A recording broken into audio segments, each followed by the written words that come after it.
So many of us dream of energy independence, of having our own power source. But right from the get-go, a lot of people make this one huge, really costly mistake. They guess. They just kind of estimate what they need based on what they think they use. And that guess can literally cost thousands. Today, we're going to fix that. Because here's the thing.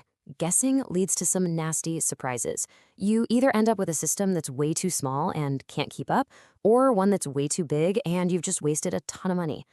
The real first step toward being energy independent isn't buying solar panels or batteries, it's tracking. It's knowing for sure what you actually use. That knowledge, well, that's where the real freedom begins. Okay, so here's our game plan. We'll start with that big foundational mistake. Then we're going to walk through 4 real ways to get to the truth of your usage. After that, we'll see how you turn that data into a solid design, touch on a deeper principle of stewardship, and then we'll wrap up by answering some of your most common questions. So why is just using your memory so bad? Well, think about it. Our energy use is never the same day to day. Your weekdays are totally different from your weekends, right? And winter is a whole different beast compared to summer. Some days you're doing loads of laundry, other days you're cooking up a storm. Trying to average all of that out in your head for a system that costs thousands of dollars, well, it's just a recipe for failure. But here's the good news. Getting the real data is actually pretty simple. We're going to look at 4 different people in 4 totally different situations, and each one of them used a different method to figure out what they were really using. This is where it all gets real. So these are our 4 paths to the truth. Using a smart meter, just manually logging an old school meter, using a little plug-in device for specific appliances, and digging into the data that your own energy provider already gives you. Seriously, there is a method here for absolutely everyone. Okay, let's start with Sarah. She got this simple little gadget called a P1 reader, plugged it into her smart meter, and boom, her phone just lit up with live data. She could see the exact power draw in watts. And you can think of watts as the speed of your electricity use, right? So her kettle pulled a whopping 1,800 watts. Then the washing machine turned on, and that added another 600 watts on top. And this right here shows you the power of actually measuring. By the end of that first day, she had a real solid number, 6.3 kilowatt hours.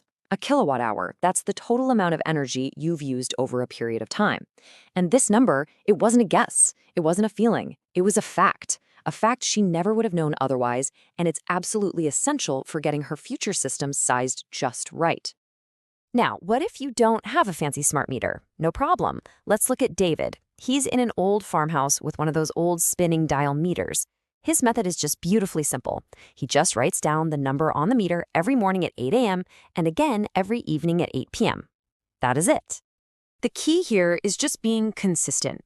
Yeah, his usage went up and down each day, but because he also jotted down little notes like used the oven or ran the dishwasher, he started to see why it was changing. After 2 weeks of doing this, he calculated his daily average was 7.4 kilowatt hours, a really solid number to build his whole plan on. Sometimes the biggest energy vampires are hiding in plain sight. Maria, she had a hunch about her old freezer in the garage. So she spent €15 on a simple plug-in energy meter, plugged the freezer into it, and just let it run for 24 hours to solve the mystery. And the results was just wow. It was astonishing. That one single freezer was using 1.2 kilowatt hours every single day. That's nearly 10% of her entire household's electricity usage, all from one appliance. This tiny little investment totally changed her entire approach to planning her system. Okay, our last example is Tom. He used a tool that a lot of us already have access to, his energy provider's website. He was looking at the hourly data, and he noticed something weird. Even at 3 in the morning, when everyone was fast asleep, his house was constantly pulling 200 watts. This is what we call a phantom load. So Tom did some detective work. He tracked it down to a bunch of things. Routers, chargers left plugged in, standby modes on TVs. After figuring out what was it needed and turning it off, he got that base load down to 120 watts. Now, that might not sound like a lot, but it saved him 1.8 kilowatt hours every single day.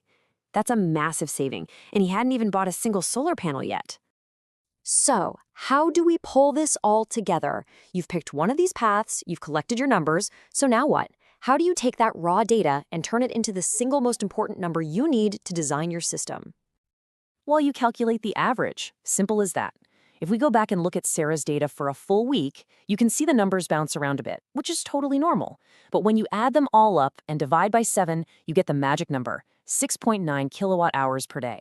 This average, this is the bedrock. This is the foundation that a reliable, perfectly sized system is built on. Now, I know taking the time to write down numbers and track watts might seem a little tedious, a small detail, but there's a deeper principle going on here, one that connects this very practical task to a much bigger idea about responsibility.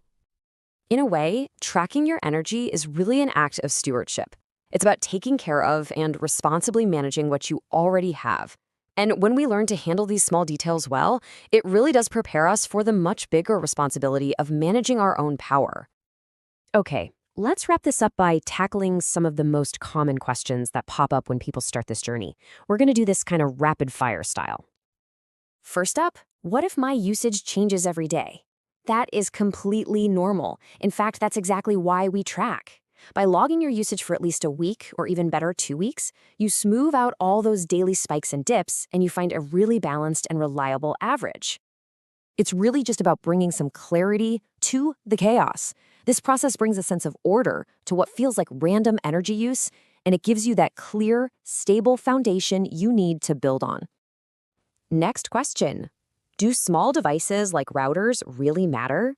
Oh, absolutely. A little device that's only pulling a few watts might not seem like a big deal, but because it's running 24/7, its total impact over a whole year is massive. Just ask Tom. And it's such a powerful reminder, isn't it? Those small, constant little drains, they really do add up. Paying attention to them is a huge part of being a smart energy manager. Okay, this one's a big one. Should I include future appliances like an electric car or heat pump? Yes. 100% yes. You have to design your system for the life you plan on living, not just the one you're living right now. Planning for those big additions from the start will save you a world of headache and money down the road. So we're going to end with a question for you. This whole explainer has been about one thing, moving from guessing to knowing, about discovering the real story of your own energy use. So now that you have the tools to find that truth, the real question is, what are you going to build with that knowledge?